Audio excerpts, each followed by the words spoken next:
பியூரோகிராசி எனப்படும் நிர்வாக கெடுபிடிகளை குறைத்து பணியிட மாற்றங்களை விரைவுபடுத்தி சுகாதார பணியாளர்களின் நலனை காக்கும் நோக்கில் P3S அல்லது சுக்கா சமா சுக்கா என்ற புதிய தளத்தை சுகாதார அமைச்சு அறிமுகப்படுத்தியுள்ளது.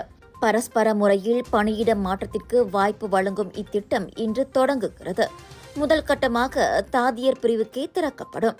முந்தைய மேனுவல் முறைக்கு பதிலாக இம்முறை அதற்கான விண்ணப்பங்களை இணையம் வாயிலாக செய்யலாம். 2026 முதல் இத்தளம் மருத்துவ அதிகாரி, உதவி மருத்துவ அதிகாரி, பல் மருத்துவர், மருந்தாளர் மற்றும் உதவி மருந்தாளர் திட்டங்களுக்கும் படிப்படியாக விரிவுபடுத்தப்படும். விண்ணப்பங்களை திரையில் காணும் அதிகாரப்பூர்வ இணையதளத்தில் செய்யலாம். பணியிட மாற்றங்களுக்கான விண்ணப்பம் ஏற்றுக்கொள்ளப்பட்டதும் புதிய நியமன கடிதம் அந்த கணினி அமைப்பு முறையிலேயே தானாக உருவாகும். இந்த முயற்சியானது வேலை முறைகளை எளிதாக்கி வெளிப்படைத்தன்மையை உறுதி செய்து சுகாதார பணியாளர்களின் நலனையும் நல்வாழ்வையும் மேம்படுத்தும் என சுகாதார அமைச்சு நம்பிக்கை தெரிவித்தது.